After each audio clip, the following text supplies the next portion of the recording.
Vale, se ve, ¿no? Entonces, Sí, vale, pues nada, muchísimas gracias por la presentación. Y bien, pues para, para introducir un poco el tema de fotoproducción biológica de hidrógeno, pues lo primero que me gustaría es hablar, bueno, del protagonista de todas mis investigaciones, que es la enzima nitrogenasa y, bueno, que está implicada, pues como todos sabéis, en la fijación biológica de nitrógeno. La fijación biológica de nitrógeno es, bueno, para mí, junto con la fotosíntesis, ¿no? Los dos procesos que sostienen y sustentan la vida en la Tierra. Como sabéis, gracias a la fijación biológica de nitrógeno, ese nitrógeno molecular atmosférico se fija, se reduce y se genera amonio. Y en esa reacción, además de generarse amonio, se genera un subproducto que, bueno, pues es la base de mi línea de investigación, que es el hidrógeno.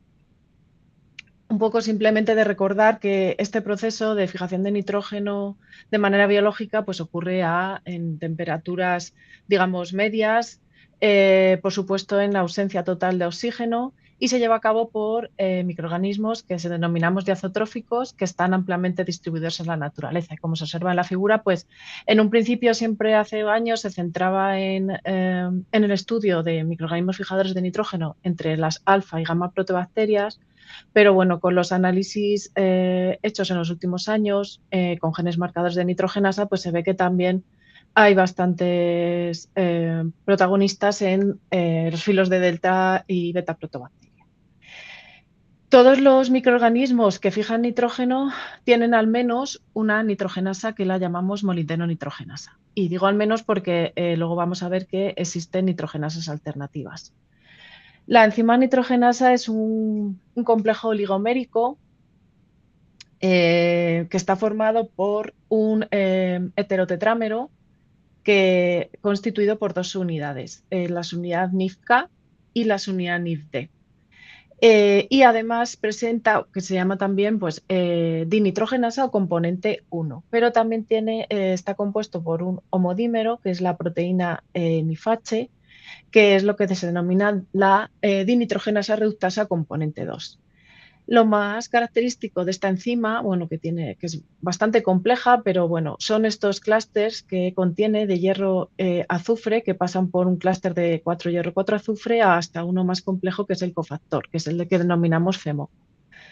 Entonces, cuando tiene lugar el proceso de reducción de ese nitrógeno atmosférico, los electrones se transportan por esos clústeres hierro-azufre, primero al clúster 4 hierro 4 azufre, que está entre las dos unidades de NIFH, se localiza entre las dos unidades de NIFH. De aquí los electrones pasarán al pi clúster, que se encuentra en la interfaz entre NIFK y NIFD, y posteriormente llegan a ese cofactor, el cofactor más complejo descrito en la naturaleza, FEMOCO, con una parte inorgánica y una parte orgánica, que es esta de aquí, el homocitrato, y es el lugar donde con hidrólisis de magnesio ATP se consigue eso, reducir ese nitrógeno para formar amonio y como subproducto hidrógeno. Esta nitrogenasa que os muestro aquí es la nitrogenasa que ya os digo es común a todos los organismos fijados de nitrógeno, aunque algunos, además de esta, pueden tener nitrogenasas alternativas que son descritas de hierro y de vanadio, y se diferencian en que este átomo de aquí, gris, en vez de ser molibdeno, va a ser hierro o vanadio, y son mucho menos eficientes a la hora de fijar nitrógeno. Los genes, bueno, para montar esta proteína, pues se requieren gran cantidad de genes que además presentan una expresión muy jerarquizada. Es decir, es una expresión muy fina y muy jerarquizada para finalmente dar lugar a todo este complejo estructural. Y estos genes se encuentran muy conservados en los diferentes microorganismos en los que se han estudiado. Se ha visto una alta homología entre ellos. Uno de los microorganismos con los que empecé yo a trabajar y que es organismo modelo en fijación de nitrógeno, junto con Klebsiella, es Azotobacter vinelandia. Azotobacter vinelandia es un organismo modelo en fijación de nitrógeno porque presenta la ventaja de, bueno, pues a la hora del laboratorio es muy fácil de manejar. Es una bacteria fijadora libre pero además presenta la ventaja de que es aeróbica, ¿vale? Entonces, no tienes que trabajar constantemente en condiciones anaeróbicas, sino que es capaz de fijar nitrógeno en condiciones aeróbicas, tiene una serie de estrategias que se lo permiten y se conoce muy bien, gracias a esta bacteria se ha descrito muy bien todo el conjunto de genes que están implicados en la maduración, en la biosíntesis de los split cluster, en la regulación de la expresión de los genes, que se encuentran fijados, divididos además en dos clústeres bien definidos que están en lugares bastante diferenciados del genoma. Entonces, bueno, lo que nos interesa sobre todo ahora son los genes estructurales, como los que ya hemos hablado, el NIFH, NID y NIFK, que son los que van a dar lugar a ese complejo oligomérico que es la enzima nitrogenasa. Bien, una vez que empecé a trabajar con Azotobacter vinelandi, pues bueno, la idea era conseguir modificar, alterar las propiedades catalíticas de esta enzima para, sobre todo, dirigirla a la producción de hidrógeno, ¿vale? Independientemente de si produjese más o menos amonio o dejar incluso de producirlo, pero conseguir, digamos, una hidrogenasa ancestral que estuviese mucho más eh, potenciada su actividad hidrogenasa para conseguir desarrollar eh, biocatalizadores, bacterias como biocatalizadores para la superproducción de hidrógeno. Bien, y esto era, pues, bueno, cuando empezamos con todo esto, hace aproximadamente 9 años, pues ya se mostraban estos datos, ¿no? Entonces, se quería de alguna manera empezar con la línea de descarbonización, sobre todo en Europa, descarbonización de la energía y, bueno, pues ya se empezaban a estimar cuál sería la demanda global de hidrógeno a nivel mundial en los próximos años, que como veis, los pronósticos son, o sea, crece de manera exponencial, hay pronósticos muy elevados para diferentes sectores, aviación, empresas de aluminio, implicadas en aluminio, energía, etcétera. Y también se estima que pues la producción va a venir pues, de diferentes sectores mayoritariamente, ¿no? Como se ve en esta gráfica de aquí. Ahora bien, el problema que viene es cómo se produce este tipo de hidrógeno actualmente. Entonces, hasta ahora la mayor parte del hidrógeno es el que llamamos, que se produce aparte, que se llama hidrógeno gris o hidrógeno negro, que está aquí representado en la gráfica, pero a partir de prácticamente ya lo que se está intentando es que la mayor parte de hidrógeno que se produzca sea el hidrógeno azul y el hidrógeno verde. ¿Vale? Entonces, aquí en esta siguiente diapositiva lo que explico un poco son a qué se deben estos colores. Y bueno, pues simplemente es que todo el hidrógeno negro, hidrógeno gris, lo que utiliza para producir ese hidrógeno es fuentes fósiles, ¿vale? Fuentes fósiles, por tanto, su uso genera gases de efecto invernadero como el CO2 y por tanto es altamente contaminante. En el hidrógeno azul simplemente lo que hace es pues unas tecnologías enormemente mejoradas que el sistema es el mismo, van a utilizarse combustibles fósiles, pero hay unos sistemas de captación de ese CO2 y de almacenamiento que lo hacen mucho más amigable medioambientalmente. Por eso en la gráfica anterior se veía que es un poco, como es una tecnología bastante avanzada, es lo que se va a implementar en los próximos años. Pero, por supuesto, existen maneras mucho más amigables ambientalmente, como por ejemplo la obtención de hidrógeno a partir de la electrólisis del agua, que ya entraría dentro de lo que denominamos hidrógeno verde. La electrólisis del agua actualmente pues, supone un 0,2% de la población mundial, está en niveles muy bajos, pero es verdad que se están haciendo grandes avances y que es bastante interesante, sobre todo cuando se utiliza a partir de energías renovables. Y posteriormente, el que a mí me gusta llamar biohidrógeno verde, que es el que se genera a partir de sistemas biológicos. Actualmente, pues, se están haciendo muchas investigaciones, lo que pasa es que los rendimientos son realmente bajos.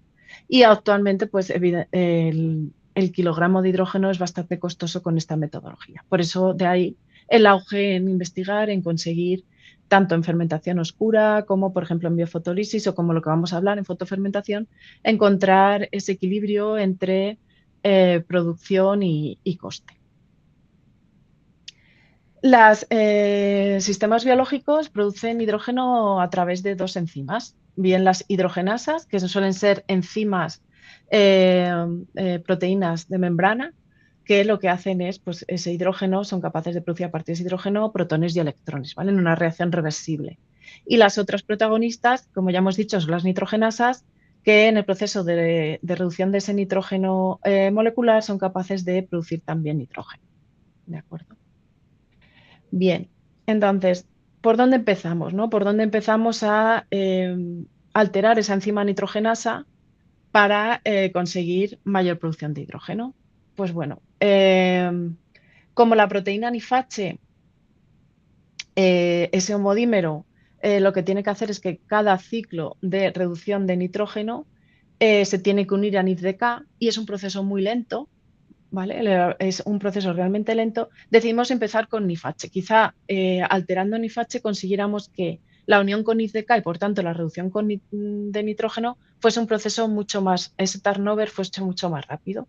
Entonces empezamos con NIFH como prueba de concepto y la idea era, pues el gen que codifica esa proteína, el gen NIFH, someterlo a una mutagénesis al azar, exclusivamente ese gen, generar toda una serie de variantes y crear una librería con esos variantes, primero en una librería en E. coli para almacenar y esa librería pasarla a una bacteria fijadora de nitrógeno que puede ser capaz de expresar esos variantes y producir hidrógeno. El problema que encontramos aquí es que si queríamos generar miles y miles de variantes, pues teníamos que conseguir un sistema de selección muy bueno para discernir entre los que producen más hidrógeno y directamente los que no son capaces de producir y los que producen en condiciones pues, similares a las cepas autóctonas. Y por eso nos decantamos por esta bacteria. Dejamos de lado Azotobacter vinelandi y nos decantamos por empezar con estas bacterias, con bacterias púrpuras no de azufre, que últimamente están en auge porque bueno, se ha visto la alta versatilidad metabólica que tienen, que nos van a permitir en ingeniería, en microbiología industrial sobre todo, pues nos están permitiendo, por ejemplo, aplicarse en descontaminación de aguas, en producción de biocombustibles, en captura de CO2, en producción de fertilizantes, por ejemplo. Y en nuestro caso, lo que nos interesa de toda esa versatilidad metabólica es que durante el proceso de fotoheterotrofía son capaces de producir hidrógeno. Rhodobacter cassulatus concretamente presenta una nitrogenasa de molibdeno, pero además presenta una nitrogenasa alternativa de hierro. La nitrogenasa alternativa de hierro es muy, muy difícil que se exprese porque en cuanto hay trazas de molibdeno está reprimida. ¿Vale? Luego os explicaré un poco por qué me interesaba que tuviese estas dos nitrogenasas.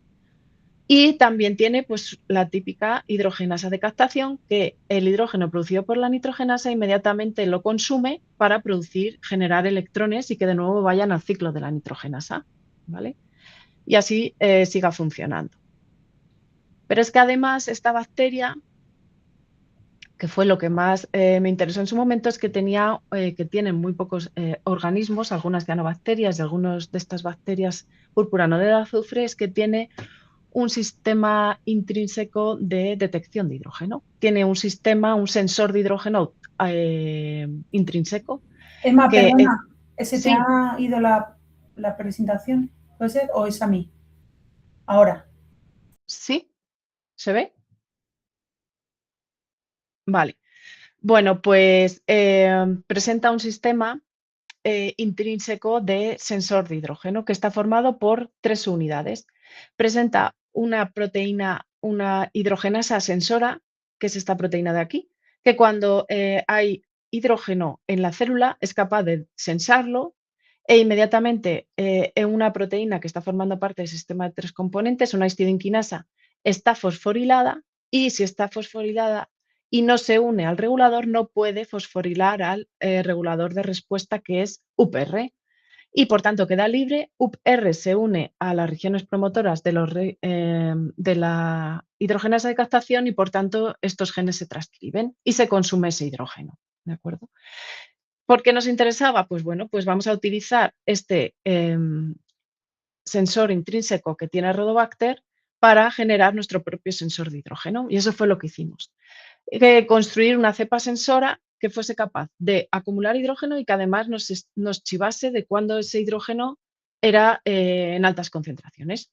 Lo primero que hicimos fue seleccionar los genes UPA y UP que codifican para esa hidrogenasa uptake, de tal manera que, como veis en la gráfica, en condiciones azotróficas, es decir, en ausencia de oxígeno y con nitrógeno atmosférico, el mutante UPA-B era capaz de producir 10 veces más bien acumular 10 veces más hidrógeno que la cepa wild type, sin que se vieran alteradas las capacidades de fijación de nitrógeno, como se observa en esta otra gráfica. Y además, lo que hicimos fue introducir un gen reportero, probamos con varios y lo que mejor fue la Z, bajo el promotor de esta hidrogenasa uptake, de tal manera que cuando se activase hubiese expresión de la Z y, por ejemplo, a modo de prueba, simplemente con añadir XGAL y en condiciones de acetrófica se veía como evidentemente se acumulaba hidrógeno y el cultivo se volvía de color azul. Como la Z, la proteína beta-galactosidasa, puede romper algunos compuestos que además están hechos fluorescentes, pues nos facilitó muchísimo las cosas a la hora de seleccionar posteriormente variantes que producían más hidrógeno. Como empezábamos con NIFH, a esa cepa que habíamos seleccionado la hidrogenasa y que le habíamos introducido el gen reportero, además le mutamos el gen NIFH, porque esa iba a ser la cepa en la que íbamos a introducir la librería de variantes y que tenía que expresar exclusivamente esos variantes, nada de NIFH autóctono. Y esos variantes iban a ser clonados pues, bajo un promotor de NIFH en un plásmido de expresión, como veremos en la siguiente diapositiva.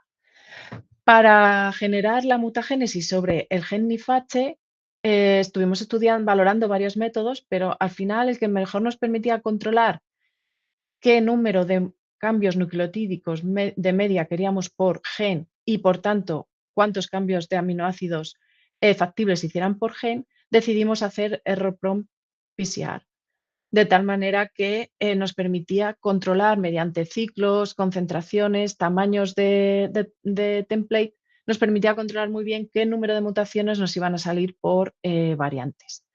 Hicimos toda una serie de pruebas hasta que construimos una librería que clonamos en este vector bajo el propio promotor de NIFH. Fijaos que pues, cada secuencia iba a tener diferentes mutaciones. Creamos la librería en Escherichia coli y luego esta librería se introdujo en la cepa sensora de Rhodobacter, de tal manera que conseguimos hasta una librería en Rhodobacter de 8 por 10 elevado a 5 clones. Y aquí es cuando utilizamos el sensor, porque cómo discernir de toda esa cantidad de clones cuáles producían más hidrógeno. Pues por medio de citometría de flujo. Por medio de citometría de flujo, nosotros, como se ve en la imagen, conseguíamos poner un límite de fluorescencia alto y los que pasaran ese límite éramos capaces de separarlos en una placa multipocillo. El éxito de que pudieran desarrollarse cada clon en un pocillo era bastante alto, tuvimos un éxito del 60%. Los hacíamos crecer en condiciones anaeróbicas en una cámara de guantes y posteriormente hacíamos un segundo ensayo en placa, porque ya de a lo mejor 200.000 variantes que habíamos analizado, nos quedamos con aproximadamente 90. De esos 90 hacíamos un segundo estudio en placas multipocillo, también basado en fluorescencia, y de ahí, de nuevo, pues veíamos que efectivamente todos los que analizamos tenían mucha más fluorescencia que las cepas control, las cepas wild type, y de ahí nos quedábamos con los que mayor fluorescencia producían, en este caso, pues variantes 7, 1, 10, etcétera, y esos hacíamos los análisis fenotípicos, que son los que se muestran en el gráfico de abajo a la izquierda. En la producción de hidrógeno, pues veíamos que prácticamente el 90% de los que dábamos fluorescencia también producían más hidrógeno que las cepas parentales. Y, por ejemplo, en esta gráfica pues destacan lo que son el variante 1, el variante 7, que es el con el que seguimos el estudio, que producía 10 veces más que la cepa parental. Y luego, pues simplemente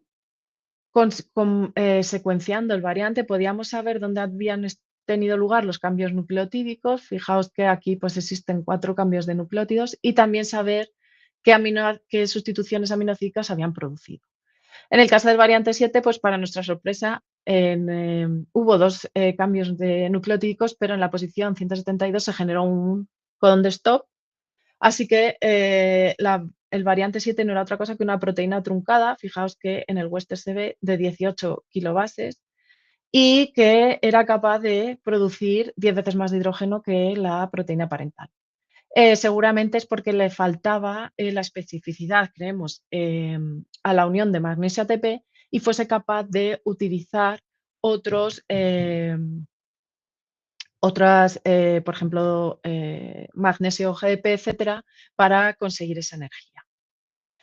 Entonces, como prueba de concepto, bueno, nos facilitó mucho el camino para conseguir decir, bueno, pues vamos a estudiar otros genes estructurales como NIFK y NIFD. Pero una vez que habíamos conseguido ese sensor de hidrógeno que nos permitía detectar biocatalizadores que producían más, pues dijimos, creo que no solo vamos a ir a buscar genes implicados en fijación de nitrógeno, sino que lo podemos hacer en todo el genoma y luego posteriormente filtrar y seleccionar por medio de citometría de flujo. Y eso fue lo que hicimos. Fue el segundo objetivo, gran objetivo, fue hacer evolución directa en todo el genoma para intentar conseguir cepas que produjesen más hidrógeno. Y así fue. Y el método que utilizamos, también barajamos diferentes métodos para producir mutagénesis, pero bueno, el que mejor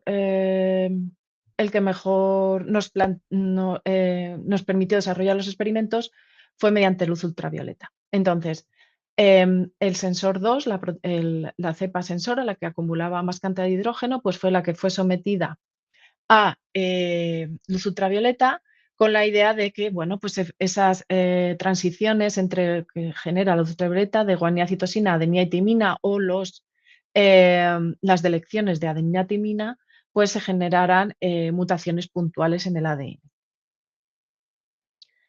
Además, aquí lo que hicimos fue diferentes rondas, o sea, varias rondas de ultravioleta. Es decir, la primera ronda se sometía a la cepa sensora a ultravioleta.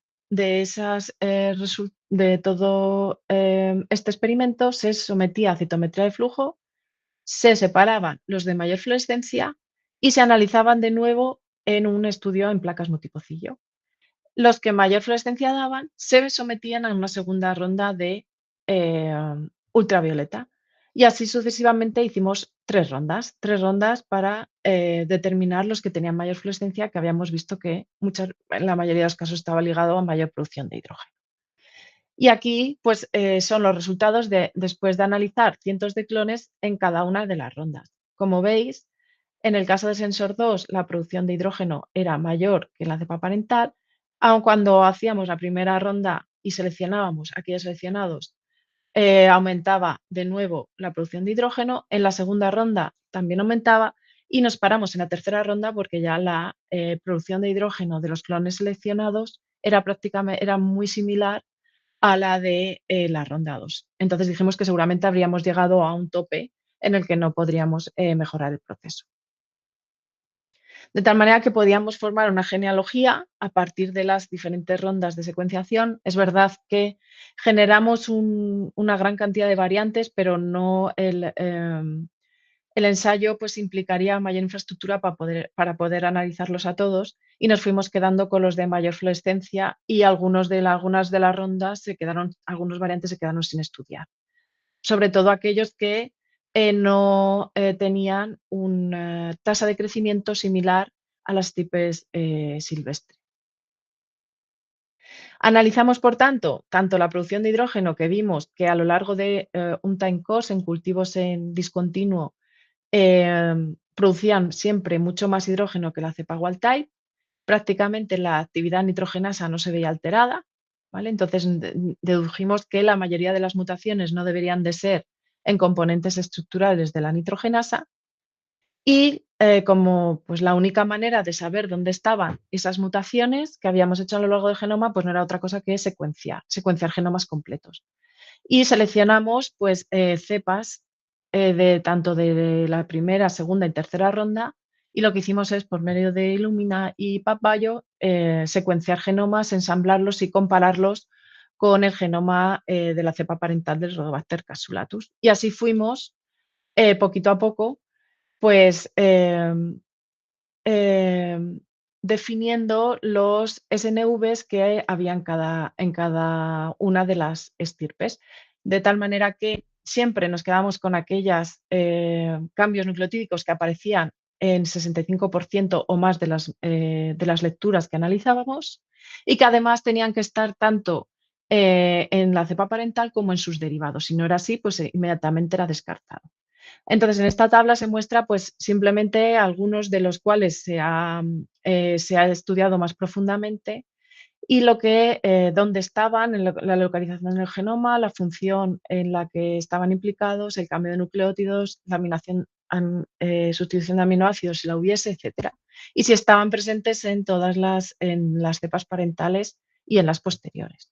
Entonces nos determinamos que había bastantes procesos biológicos que no solo era la fijación de nitrógeno que eh, nos estaban dando biocatalizadores superproductores de hidrógeno. Entonces, bueno, a modo de simplemente de resumen, porque estos variantes se siguen estudiando en el laboratorio en donde hice mi segundo postdoc, pues bueno, que estaban tantos implicados algunas mutaciones en genes que estaban relacionados con la producción de energía, el metabolismo de carbohidratos y también encontramos algunos en fijación de nitrógeno, por ejemplo, en reguladores transcripcionales de los genes NIF. Bien, todos estos ensayos que hicimos eran, como he dicho, en cultivos discontinuos y empezamos al final en la literatura siempre con este tipo de bacterias se conseguía un mayor rendimiento cuando escalabas la operación y cuando además la ponías a trabajar en continuo.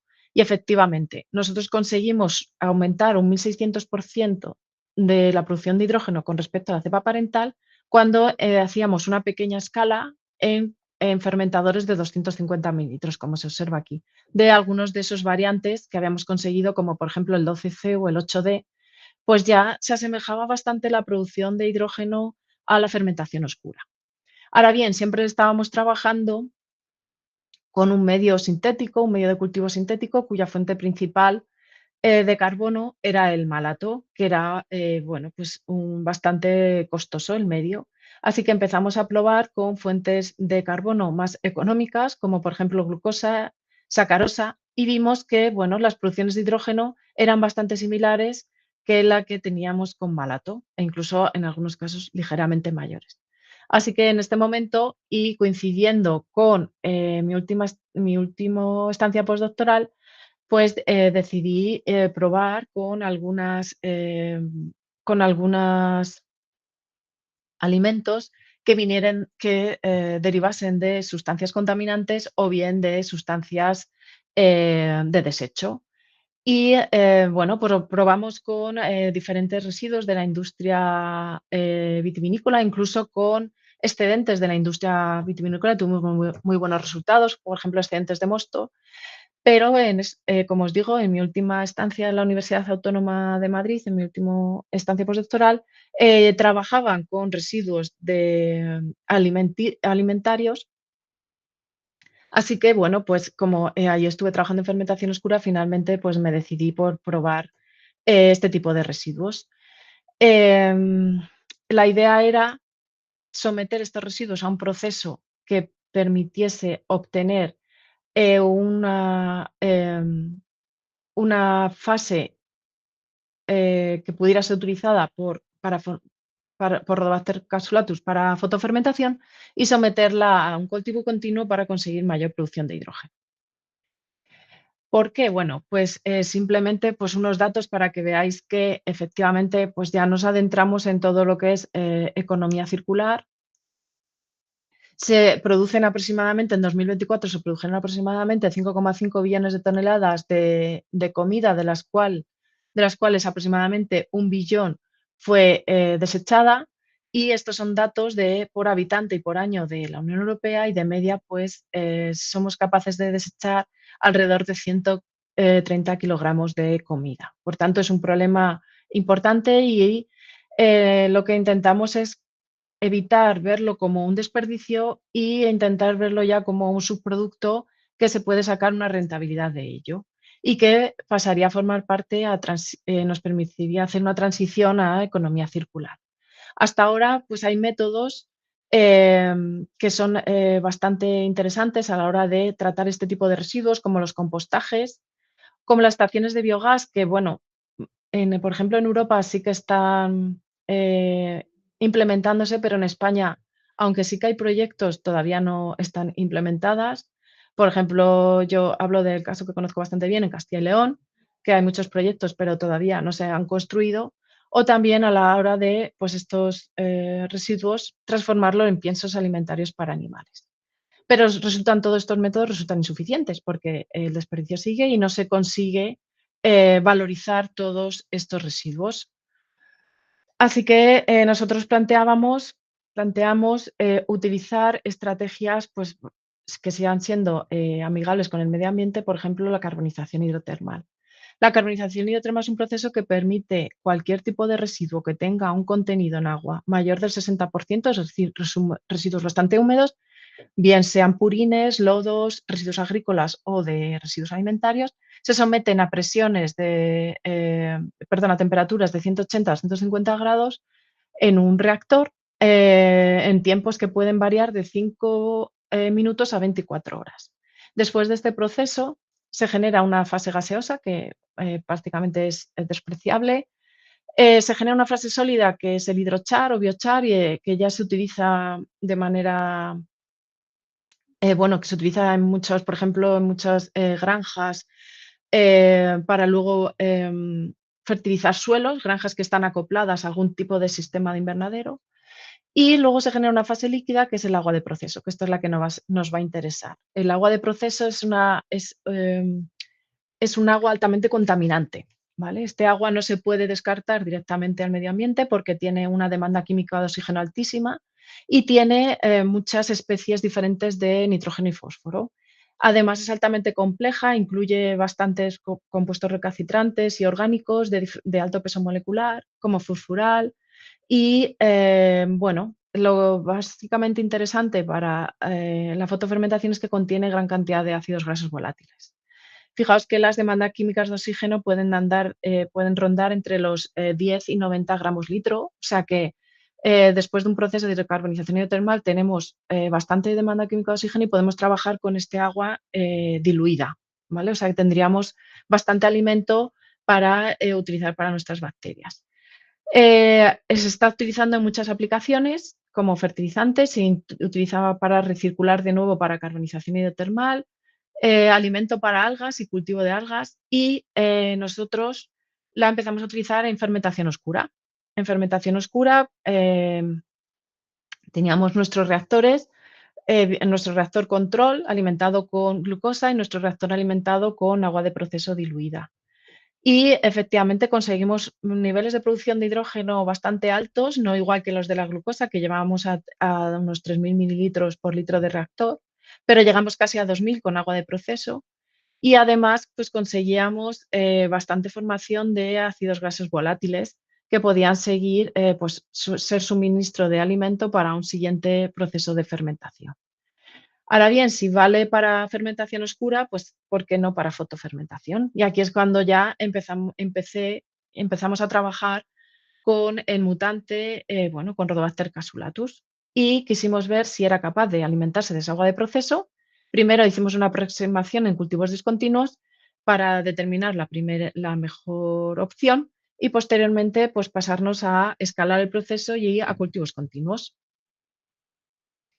Entonces, en los cultivos discontinuos ensayamos tanto la cepa silvestre como el mutante UPA-B, ¿vale? Y en medio sintético, en medio que llamamos RCV, que como fuente de carbono, como he comentado, malato, y además suplementado de amonio. Esta es una condición control en la que no se produce hidrógeno porque al haber amonio la nitrógena está reprimida. La otra condición, se le eliminaba ese amonio, por tanto esta es la condición en medio sintético en la que más producción de hidrógeno vamos a detectar. Y a partir de ahí, condiciones con agua de proceso. En una primera condición, quitábamos exclusivamente el malato para que la fuente de carbono fuera únicamente el agua de proceso, pero seguía llevando elementos traza. Y exclusivamente agua de proceso tamponada, ¿vale? Como en el resto de casos, siempre tamponada, y una condición exclusivamente agua de proceso sin tamponar. Y a partir de aquí hicimos toda una tanda de experimentos en discontinuo en la que sometíamos a condiciones anaeróbicas a las cepas, las iluminábamos con luz para que hicieran fotosíntesis durante aproximadamente 100 horas. Y cada día pues íbamos tomando toda una serie tomamos muestra tanto de la fase gaseosa como de la líquida para hacer las analíticas correspondientes. Vimos primero que la cantidad de amonio que había en el agua de proceso era realmente baja. Está representada por la barra morada, que es una de las condiciones, y la línea rosa. Entonces, inmediatamente se consumía por las bacterias y empezaba la fijación de nitrógeno. O sea, el amonio que había en el agua de proceso no inhibía la producción de hidrógeno, así que indicaba que era un buen candidato para valorizar por esta bacteria. Además, pues vimos aquí. Vimos que, bueno, evidentemente en las condiciones control, RCV y RCV menos, tanto en la cepa wild type como en mutante, crecían mucho mejor. Estos son picos de bacterioclorofila típicos de las bacterias purpurano del azufre en 805 y 860, que, bueno, pues crecían mucho mejor que evidentemente cuando el medio exclusivamente tenía o agua de proceso o agua de proceso con algún elemento traza. Pero aún así parecía que crecían y podía ser interesante. En el caso en el que solo el medio contenía agua de proceso no observamos ningún tipo de crecimiento. Aunque intentamos tamponar al inicio del experimento, enseguida el medio se volvía muy ácido y las bacterias no podían crecer. Y cuando hicimos los análisis de demanda química de oxígeno y producción de hidrógeno, pues lo vimos bastante claro. Ambas cepas eran capaces de degradar ese carbono que había en el agua de proceso, como veis aquí, en todas las condiciones, excepto solo cuando hay agua de proceso porque no podían crecer. Y además, en la cepa, en la condición en la que estaba creciendo el mutante, conseguíamos producir hidrógeno. Es verdad que los niveles eran ligeramente menos de la mitad que en el medio sintético, que es donde conseguíamos el máximo, pero parecía interesante y podíamos intentar extrapolarlo a un cultivo continuo. Y eso fue lo que hicimos. Nos decantamos por la condición más barata, que exclusivamente tenía agua de proceso diluida más el buffer fosfato, y hicimos dos fermentadores porque teníamos un fermentador control en paralelo. Aquí ajustamos muy finamente pues, el tiempo de retención, que fue 3,5 días. Tuvimos que hacer ajustes de la capacidad del volumen del reactor, etcétera, pero bueno, al final conseguimos lanzar la operación. Conseguimos ver que el crecimiento en agua de proceso, en proceso en continuo, era bastante satisfactorio con respecto a lo que habíamos visto de discontinuo. En las barras moradas y rojas se ve que el crecimiento es menor en agua de proceso que en medio sintético, pero es bastante sostenido. Y seguramente porque bueno, el agua de proceso es mucho más compleja, el consumo puede ser mucho más lento que en una fuente única de carbono, pero aún así conseguíamos que aunque había picos de crecimiento, que la biomasa se mantuviese constante y no hubiera lavado del reactor. También conseguimos que, aunque había ligeras variaciones temporales en el consumo de DQO y del carbono orgánico total, sí que conseguíamos más o menos estabilizarla en el agua de proceso, ¿vale? Incluso más que en el medio sintético. Y además también medimos cómo iban consumiéndose los ácidos grasos volátiles que había en el agua de proceso. En el caso del fermentador con RCV, evidentemente en el RCV no hay ácidos grasos, ¿vale? Que también medimos por si detectábamos alguno, pero prácticamente no detectábamos nada porque la fuente principal de carbono es el ácido málico. Y en el caso de el agua de proceso, pues es rica en acetato y butirato sobre todo, y se veía que en estos había picos de consumo de esos ácidos grasos que coincidían con los mayores picos de producción de hidrógeno, como muestro en la siguiente diapositiva. Eh, Vale. En esta diapositiva, en la gráfica de la izquierda, se representan los mililitros de hidrógeno por cada gramo de DQO consumida. En la barra roja es en medio control, en medio sintético, y en la barra granate es el agua de proceso. Para nuestra sorpresa, evidentemente, en el proceso en continuo conseguimos picos de producción de hidrógeno bastante importantes, llegando a 600 mililitros de hidrógeno por gramo de DQO, que no estaba descrito en ninguna bacteria púrpura de azufre, incluso en la bibliografía, las máximas producciones con fuentes de carbono puras llegan a máximos de 300 mililitros.